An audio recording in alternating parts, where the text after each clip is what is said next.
Alors, merci, bonjour à toutes et à tous. Je savais effectivement qu'en venant ici aujourd'hui, je prenais un certain risque, mais je ne savais pas que je courais danger, puisque ce matin, pour celles et ceux qui ont pu lire le temps, il est noté ici sur 2 colonnes, l'engagement pro-russe de Guy Mettan, directeur du Club suisse de la presse, questionne la neutralité du club. Vous voyez que la neutralité est souvent utilisée dans des sens très différents. Et pourquoi? Parce que c'est une conférence qui pourrait lui coûter cher. Le directeur du Club suisse de la presse, Guy Mettan, participe aujourd'hui à un événement organisé par l'Association pour une Suisse indépendante et neutre et par le journal économique Market Magazine. Donc voilà, je vois qu'il est tout à fait dangereux et on me menace sur 2 colonnes parce que je suis ici aujourd'hui. Ce qui montre effectivement, pour le sujet qui nous intéresse, le poids des préjugés et la difficulté dans ce pays, au fond, d'exercer la liberté de parole et la liberté d'expression. Il est vrai, moi je suis ni socialiste ni membre de l'UDC, je suis PDC, c'est pas encore un défaut, et je partage évidemment pas toutes les positions qui sont exprimées par l'ASIN. Mais comme je le dis, il est essentiel que nous puissions nous exprimer quelles que soient nos opinions. Et en ce sens-là, je remercie les organisateurs de m'avoir invité aujourd'hui, même si ça va me coûter cher, puisqu'effectivement cet article paraît 3 jours avant que le Conseil d'État doive m'allouer la subvention annuelle du Club de la presse. Donc il n'y a pas de hasard dans les choses. Non, si nous sommes ici, effectivement, c'est pour parler de la russophobie. Ce n'est pas exactement le sujet sur la neutralité, mais on va y venir et je vais expliquer pourquoi. J'ai fait un livre sur la russophobie qui s'intitule « Russie-Occident, une guerre de 1000 ans ». Je sais que certains et certaines d'entre vous l'ont lu, puisqu'ils m'en ont parlé tout à l'heure, parce que j'ai été absolument sidéré par la manière dont la presse, et la majorité de la presse suisse, occidentale, européenne, couvrait les événements ukrainiens à partir de la crise de Maïdan et du renversement du gouvernement légal qui a eu lieu au mois de février 2014. Je suis les événements de Russie depuis une vingtaine d'années parce que je suis devenu double citoyen suisse et russe suite à l'adoption d'une petite fille russe en 1994, laquelle a aujourd'hui 24 ans. Et donc, ça m'a donné un regard particulier sur ce pays et sur la manière dont mes confrères journalistes parlaient de ce grand pays. Et quand j'ai vu ce qui se passait, j'ai suivi tout comme vous ces événements que j'ai vus, comment nos journaux les relataient, franchement, ça m'a légèrement agacé, pour ne pas dire plus. Et c'est comme ça que je me suis lancé dans la rédaction de cet ouvrage. D'abord en m'attaquant justement la façon dont les médias aujourd'hui considèrent ce pays et au fond expriment une russophobie qui remonte à très loin. Et j'ai pris 4 exemples. Ces 4 exemples parce que chaque fois on accuse la Russie d'être à l'origine de la russophobie, au fond d'être la cause de la russophobie, parce que la Russie se comporterait mal et que ses présidents, ses tsars ou ses secrétaires généraux de partis communistes, peu importe, au fond, le régime serait d'horribles dictateurs qu'il conviendrait d'évincer. J'ai pris 4 exemples choisis délibérément parce que la Russie n'avait aucune action, aucune responsabilité dans ces événements. Le premier événement, vous en souvenez, c'était la catastrophe d'Überlingen, le crash de ces 2 avions qui sont écrasés à Überlingen, juste au nord de la Suisse. Dans les 10 minutes, 15 minutes qui ont suivi ce crash, donc c'est un avion de DHL, un avion des lignes du Bashkortostan, où il y avait 72 enfants à bord qui sont naturellement tous morts. Dans les 10-12 minutes qui ont suivi le crash, la première dépêche qui a été écrite online, c'était une dépêche du New York Times qui mettait déjà en cause le pilote russe, enfin l'avion russe, sans rien savoir à ce qui s'est passé. 12 minutes après, qui peut savoir ce qui s'est passé? Et tout a suivi pendant 2 jours, à peu près 1 jour et demi, 2 jours, les dépêches, toujours en train de mettre la faute sur le pilote russe. Bon, il ne comprenait pas bien l'anglais, il avait peut-être trop bu, l'avion était vétuste, après il était armé par la mafia russe, enfin, etc., etc. Tout était là, et effectivement, 2 jours après, quand on a commencé à en savoir plus, on s'est aperçu que c'était majoritairement une erreur de Skyguide, c'est-à-dire du contrôle aérien suisse. Et là, la Russie n'y était pour rien. Mais voilà comment, à partir de préjugés, eh bien, on se met à accuser quelqu'un d'autre. Tragédie de Beslan en 2004. Vous vous souvenez, 1000 enfants sont pris en otage par des terroristes, mais les mêmes, enfin la même génération avant, mais exactement les mêmes qui ont massacré des Parisiens il y a une semaine, pris en otage par des terroristes islamistes au Caucase, 1000 enfants. Que fait la presse occidentale? Aucun mot de compassion pour les familles et les enfants. Aucun mot de compassion. Alors qu'immédiatement, ici, quand quelque chose arrive, c'est des torrents de larmes et de compassion qui sont exprimés. Ce qui est très bien, aucun problème là-dessus, mais pourquoi dans un cas oui et dans l'autre pas du tout? Donc, que fait la presse occidentale? Immédiatement, elle se met à accuser Poutine et à dire, au fond, c'est lui le vrai coupable, parce que s'il avait répondu aux demandes des islamistes, eh bien, il n'aurait pas commis cet attentat. Je suis trop près de bêtises. S'il n'avait pas... Oui, parce que moi, voilà. S'il avait répondu aux exigences des islamistes, évidemment, cet attentat n'aurait pas eu lieu. Et la presse américaine, suivie de la presse européenne, dit oui, il aurait dû donner raison, il aurait fallu leur accorder l'indépendance, leur accorder un territoire, enfin céder à toutes leurs exigences. C'est exactement comme si au lendemain des attentats du 11 septembre 2001, on avait accusé Bush de ne pas avoir donné raison à Ben Laden et puis de lui octroyer un territoire, des subventions, etc. Et si on avait accusé Bush d'être lui-même responsable de ces attentats. Donc on voit comment, entre deux situations identiques, la presse a un comportement complètement différent. Autre situation, la guerre de Géorgie en 2008. Dès que la guerre a éclaté le 8 août 2008, toute la presse, toute la majeure partie des agences ont dit « c'est les Russes qui ont attaqué ». Or, on a fait une enquête, parce qu'évidemment, il a fallu faire... tout le monde ayant attaqué, l'Union européenne et le Conseil de l'Europe ont fait une enquête tout à fait neutre, puisque le Conseil de l'Europe est totalement anti-russe, présidé par Joschka Fischer, donc des gens parfaitement anti-russes, laquelle enquête a été obligée de reconnaître que c'était les Géorgiens qui avaient attaqué, et non les Russes. Mais aujourd'hui, 7 ans après les faits, il y a encore des journalistes qui disent que ce sont les Russes qui ont attaqué. Jeux Olympiques de Sochi, février 2014, il y a 1 an et demi, j'y suis allé pour l'inauguration.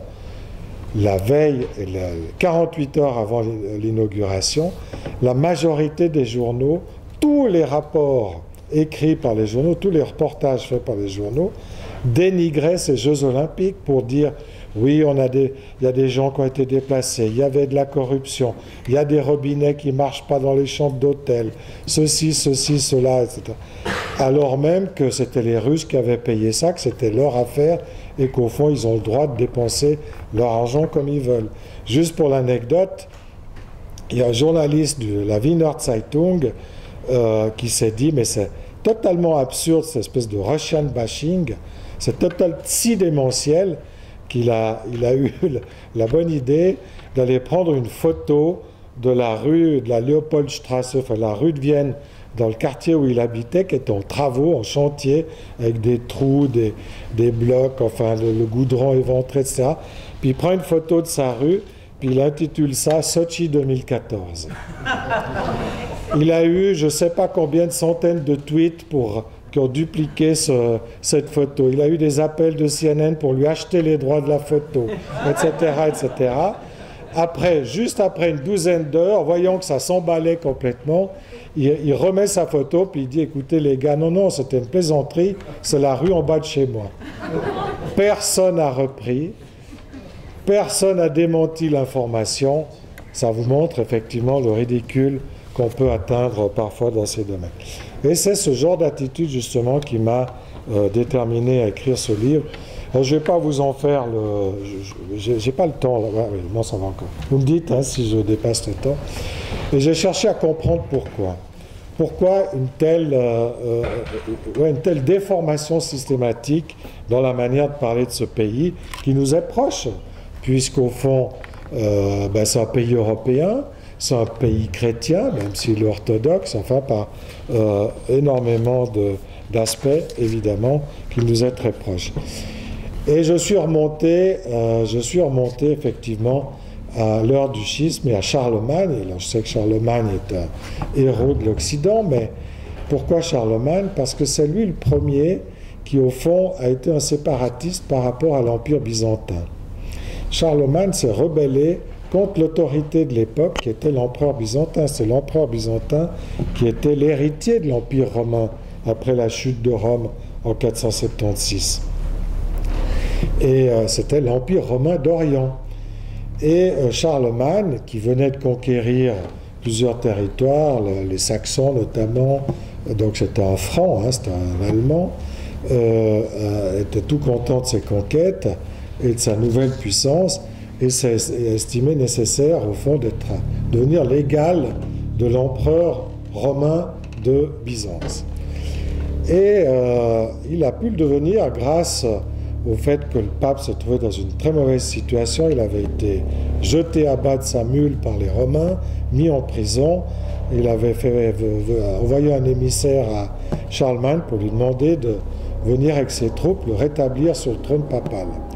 Charlemagne s'est dit, chouette, c'est une merveilleuse occasion, j'arrive avec mes troupes, mais j'ai une toute petite condition, il faut que tu me sacres empereur. Deuxième condition, il faut qu'on réforme la liturgie chrétienne et qu'on introduise le filioque dans la procession du Saint-Esprit. Bon, truc très technique, théologique, on ne va pas faire ce débat-là, mais ça changeait assez fondamentalement le credo chrétien. Alors le pape accepte, comme on le sait, pour l'Empire, donc il sacre Charlemagne empereur, mais il refuse encore le filioque. 160 ans après, même situation. Le pape était en querelle, en guerre contre les Lombards qui voulaient lui piquer les États pontificaux.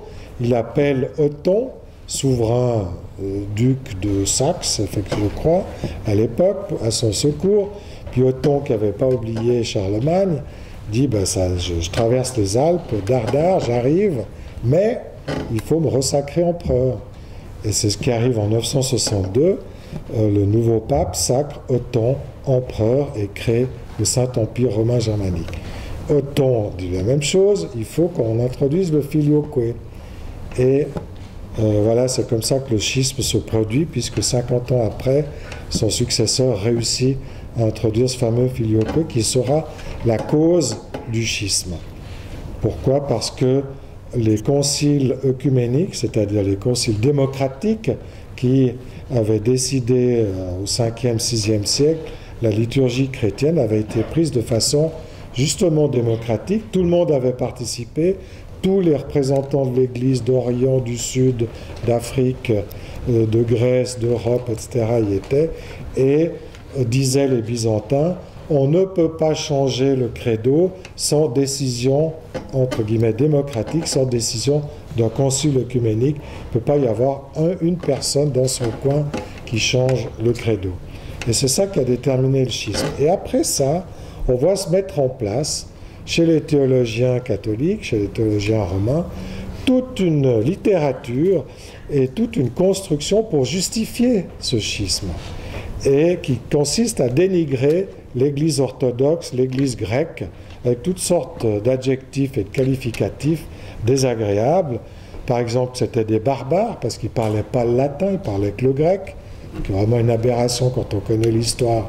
Et le fait que c'est le grec qui a inspiré le latin, non pas l'inverse. Enfin bref. Et c'est là que se sont mis en place ces stéréotypes, au fond, anti-grecs, qui se sont transférés sur la Russie après la chute de Constantinople face aux Ottomans en 1453. Et on voit dans le récit des voyageurs qui suit la chute de Constantinople, c'est-à-dire au moment où la Russie devient à nouveau une grande puissance. Elle l'était déjà en l'an 1000, mais elle avait, sous l'invasion des Tatars, elle avait perdu, elle s'était disloquée, et elle redevient une puissance à la fin du XVe siècle. Donc les empereurs, les rois envoient de nouveau des ambassadeurs à Moscou, et on voit dans leurs récits qui en fait reprennent ces clichés développés au moment du schisme et durant le Moyen-Âge. Il faut savoir que les Polonais, par exemple, appelaient déjà à la croisade anti-russe au XIIIe siècle. Donc ces vieilles bagarres, elles datent vraiment de très longtemps. Il faut savoir aussi, par exemple, que les chevaliers teutoniques, si vous regardez le film de Nevsky, les Russes, pourquoi les Russes ont aussi une espèce de doute par rapport à la loyauté de l'Occident? Quand les Russes ont été attaqués par les Tatars en 1238, quelque chose comme ça, ils avaient toute l'armée mongole sur eux, puisqu'ils étaient avant nous. Donc c'est eux qui ont supporté le principal choc des Mongols. Et ils étaient en train de se battre pour leur survie. Et c'est à ce moment-là que les chevaliers teutoniques se sont dit « Ah, chouette, comme la Russie est affaiblie par les Tatars, on va les attaquer à revers. » Et c'est ce qu'ils ont fait à travers les pays baltes.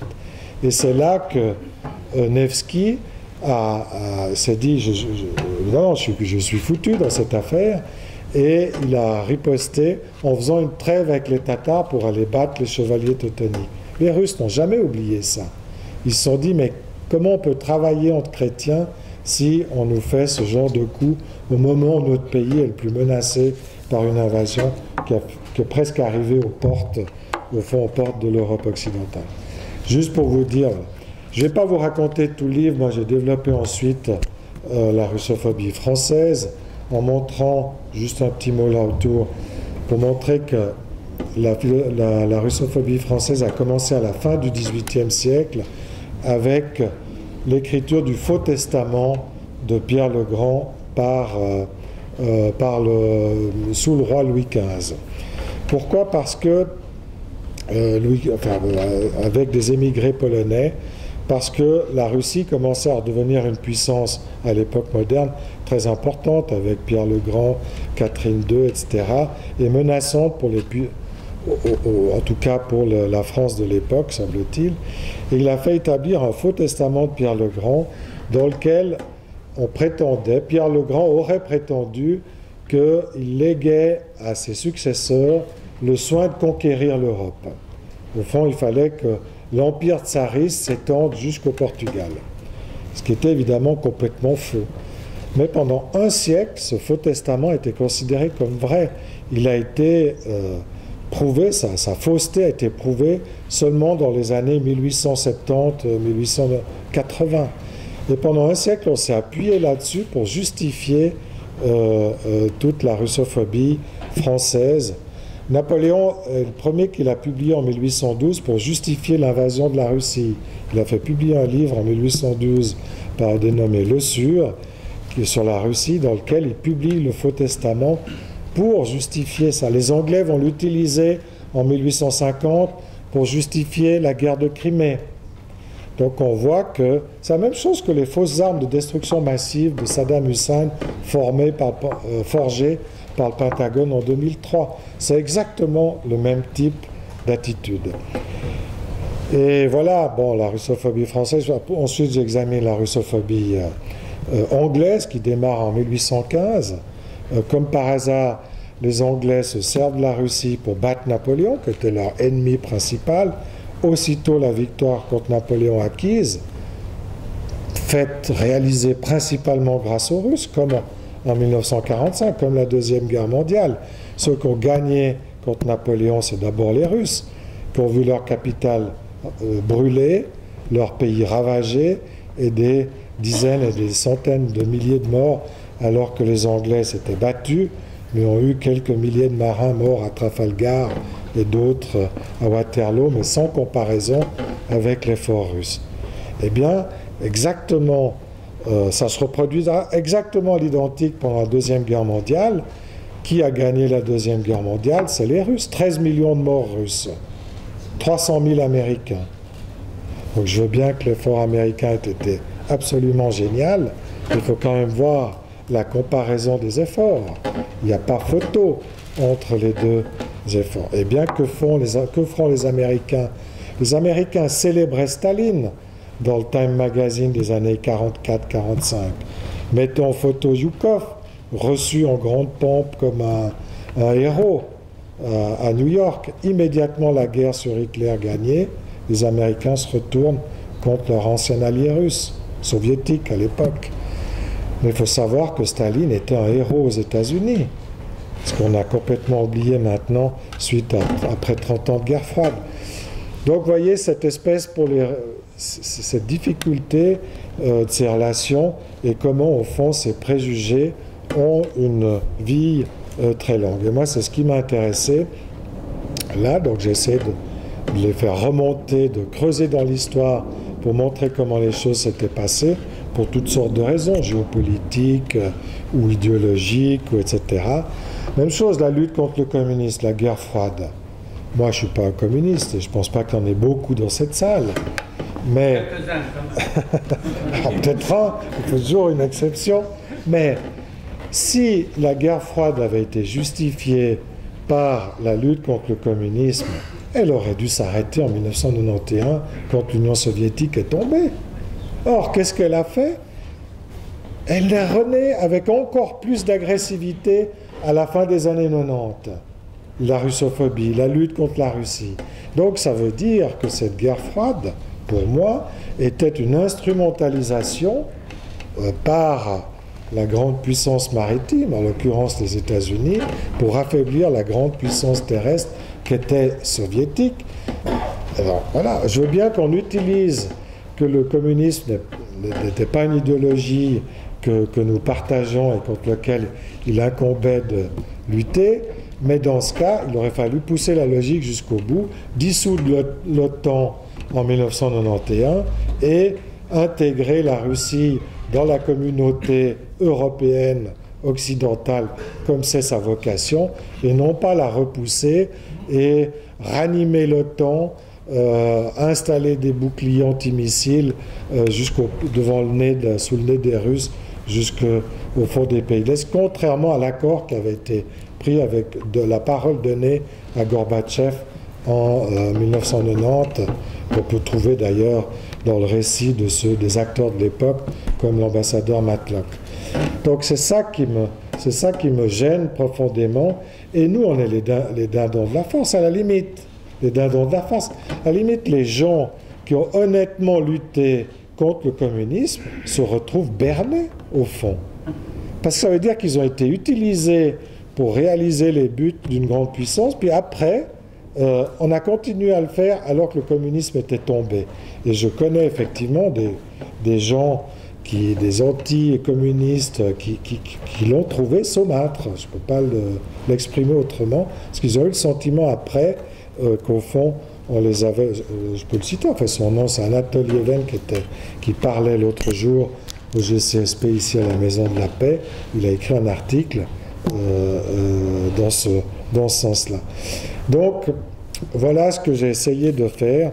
Et à la fin du livre, je reconstitue le discours anti-russe avec l'usage du vocabulaire. Pourquoi? Parce qu'on a la mise en place d'un narratif, d'un discours, d'une novlangue anti-russe, où le choix des mots n'est absolument pas innocent. C'est toujours l'espion Poutine, le Poutine membre du KGB, Poutine annexionniste, Poutine autoritaire, Poutine autocrate, Poutine Hitler, Poutine Staline.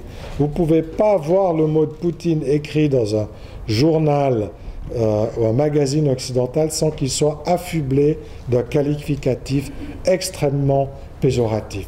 Est-ce qu'on dit Obama terroriste, Obama... Donc pourquoi on se permet, vis-à-vis de cette personne, avec tous ses défauts, je ne justifie pas Poutine, mais d'être systématiquement négatif. Et donc on va se mettre en place tout un vocabulaire qui a pour but au fond, décrédibiliser la Russie en s'appuyant sur tous ces stéréotypes que j'ai évoqués et qui existent depuis maintenant 1000 ans. Et c'est ça qui est gênant, et je m'arrête là. Et c'est là où je viens à ce problème de la neutralité. Alors, Arnaud a très bien expliqué, et j'y reviendrai pas, sur le fait que la Suisse, au fond, me paraît assez lâche dans cette affaire, parce qu'elle a adopté ces sanctions, au fond, avec une grande hypocrisie, et avec cette astuce qui a consisté à dire non, non, non, non, on ne prend pas les sanctions, mais on prend simplement des mesures pour éviter qu'on les contourne, ce qui vous en conviendrait, mais ça a été démontré être une belle hypocrisie. L'autre chose qui me déplaît, c'est que la Suisse, dans cette affaire, a cédé aux pressions. Je sais, pour avoir discuté avec les amis que j'ai au département des affaires étrangères, mais qui vous le diront jamais, même sous la torture, que l'ambassadeur des États-Unis à Berne n'a pas cessé de téléphoner pendant des jours et des jours pour exiger que la Suisse adopte ces sanctions, que l'Union européenne a fait la même chose. C'est quand même pas possible d'imaginer que la Suisse a su rester neutre pendant toute la guerre froide, alors que les missiles de part et d'autre nous menaçaient, est en train de céder à des pressions, alors qu'il n'y a rien qui nous y oblige. Notre sécurité n'est pas menacée. Donc en tout cas moi, ça me perturbe.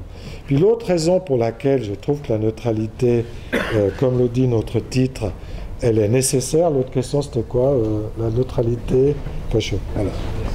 Voilà. Bon. Oui, n'est pas dépassé, mais nécessaire. C'est que si on regarde l'évolution des relations internationales depuis quelques années, on voit que le monde est de nouveau entré dans une période de très grande turbulence.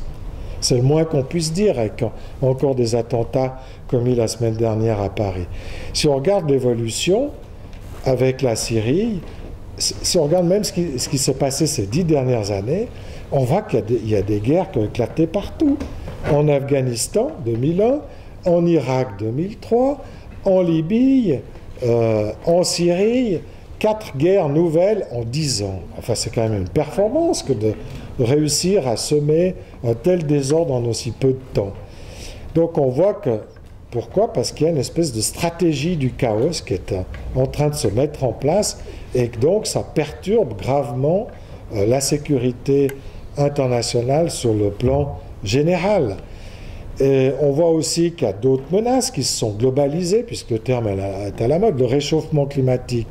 On peut penser ce qu'on veut, mais enfin on a quand même vu que jusqu'à aujourd'hui, avec le temps qu'il a fait, c'était quand même une réalité, qu'il faudra qu'on s'en occupe. Moi qui suis valaisan comme Oscar, je m'inquiète quand même pour l'état futur de nos glaciers. J'aimerais bien qu'il y ait encore de l'eau en été en Valais. Alors voilà, je dis puissent être nos opinions, c'est quand même une menace entre guillemets globale et qu'il va falloir traiter, qu'il va falloir apporter des réponses. Les épidémies, la même chose, elles se globalisent avec les voyages. On a vu Ebola, il y a eu le poulet, enfin il y a tout ce qu'on veut.